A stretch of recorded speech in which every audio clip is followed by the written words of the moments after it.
Welcome back to the Arbitrate YouTube channel. In today's class, we're going to learn how to make this beautiful notched collar shirt. It's an oversized shirt. I'll take you through how to cut and sew this in this class.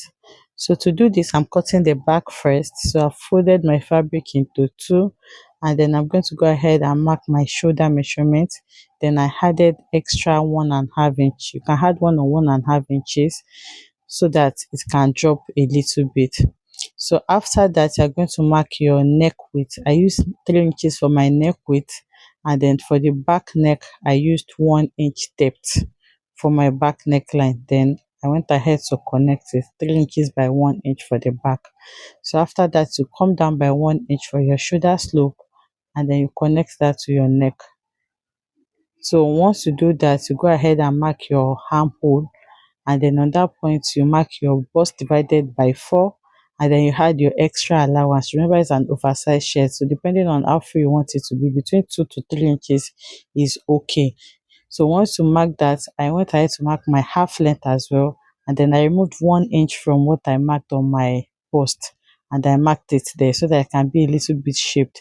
Then I marked my full length. So the full length I used for this is 27 inches, including seam allowance. Then there you're going to mark your hip divided by 4, and then you add the ease to it as well. So you are going to connect that together. Sorry, my marker is not showing well. So now I'm creating my armhole by marking what I have on my shoulder on the bust, and then I place my curved ruler on it to connect my armhole line. So after that, you grab your scissors and cut it out. I tried using a lot of chalk, but they are all not showing because the fabric is multicolored. So just watch it. You're going to get what I did. So that is it. I have cut out the back. So we're going to be using the back to cut out the front. So I folded my fabric again into two, and then I'm going to place the back on it. But the front is going to have a lapel. So we're going to mark allowance for the lapel before we place the back on it. So it's going to have a button. So of course you need a button placket for that, and you will need allowance at the center front for that. You can see that I'm not placing the back exactly on the center fold. So you're going to mark around 2 inches, 1.5 to 2 inches, depending on how wide you want your lapel to be. I marked 1.5 for mine, and then I'm going to connect that together before placing my back. So when I'm placing my back, I'll place it on that point where I marked, not the center fold. So now after doing this, I will just cut out exactly what I have on the side so that I'll have a smaller fabric to work with. You can see that I'm using the side measurement that I use for the back for the front as well. So this is what you have. Now you're going to mark your neck depth for the front, which is 3 inches, and then you go ahead and cut that neck depth out. The front is 3 inches. So that is what we have. So after this, you are going to mark your breaking point. That's where your lapel is going to open to, and then from there I'm going to mark 1 inch downward for the bottom placket. Can you see? I connected the 1 inch downwards.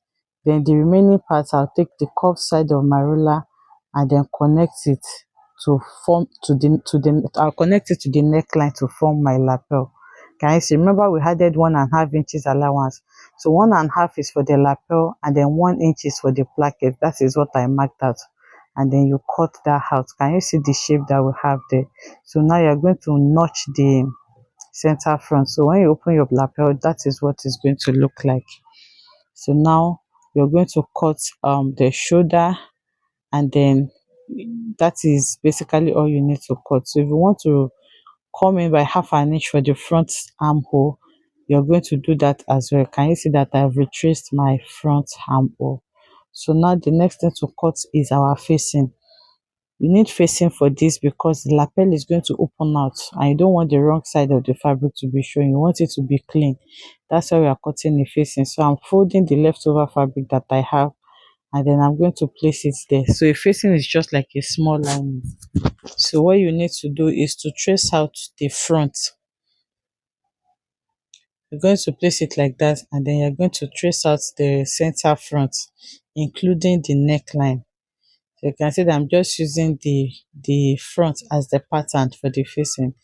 So I'm tracing out exactly what I have there, and I'll also place a notch at the center front. It's very important. So now you decide how wide you want your facing to be. I'm just marking 5 inches all around, and then I'll connect it to the shoulder.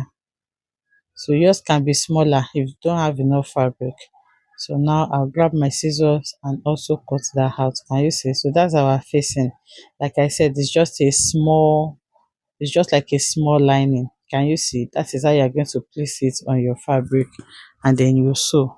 So now to the sleeve, you're going to fold your fabric into two using the round armhole measurements that you use. Mine is a three-quarter sleeve, so the full length is 19 inches, including seam allowance. So I came down by 4 inches for my cap's height, and then you mark your round sleeve. It's not a fitted round sleeve as well. So this is just a freehand cutting. I have detailed tutorial on how to draft a sleeve on the channel. So I'll go ahead and cut my sleeve out, and this is what you're going to have. I'm just checking to make sure that it's going to go around my armhole. So now that is my sleeve. So I've gone ahead to weave and join my facing. Can you see? So I started joining where I notch. Remember, you notch your center front. So you start sewing from the center front and all the way down for the front.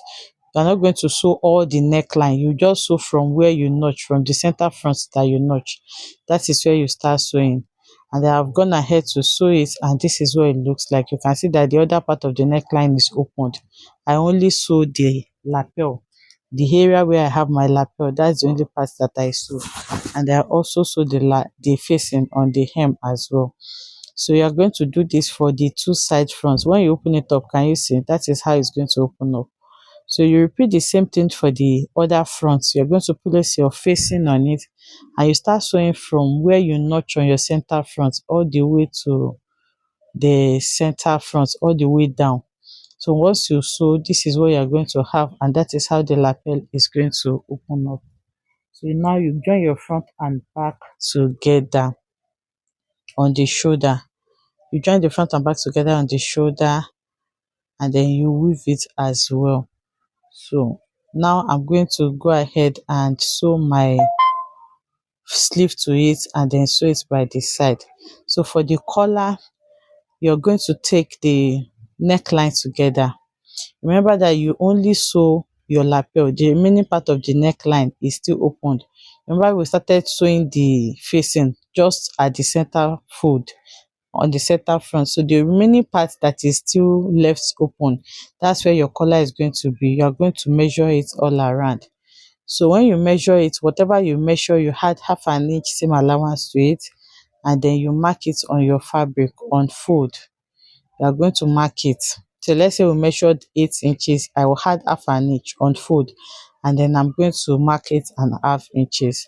So once you mark it, the height of my collar is 4 inches. So I'm going to mark 4 inches on the center fold, and then 3 inches on the part that is opened. You can see that I'm using a curved ruler to connect it. On that part that is folded, I marked 4, and then on the other hand I marked 3 inches. You know, the neckline is not straight, so that it can give it a little bit of curve. So now you come out here, and then you mark 1 inch so that you can slant it to that part where you came up by 3 inches. I have a detailed tutorial on this as well. If you want me to link it in the comment section, let me know. So once you mark that, you go ahead and cut it out. All this measurement is including seam allowance. So when we cut it out, you will see that the lower part of the collar is not straight, is a little bit bent. So once you are done sewing it, this is what your collar is going to look like. You will use your iron to fold one part of the seam allowance of the collar. That's the part where you're going to sew to your neckline. So now I'm on my machine. I'm going to sew. I'm going to pin the collar to the neckline, and then you put it under your sewing machine, and then you sew. You sew the part that you did not fold the seam allowance inside. That's the part you are going to sew first. So after sewing that part, you are just going to use the part that you have already folded in your seam allowance to cover it up, and then you top stitch on it. So that's all you need to do. So you are going to sew down one side first. Then after sewing that, you are going to cover the seam allowance up. You're going to cover it up with the parts that you have already folded in your seam allowance, so that your seam allowance is not going to be showing outside, and then you are going to sew it all around. So that is all you need to do. You just need to create your buttonhole, make your buttons, and your shirt is ready. So this is what it looks like on the mannequin. I have already ironed out my lapel, and then I fixed my button and my buttonhole. I hope you enjoyed making this with me, and I'll see you in the next one. Bye.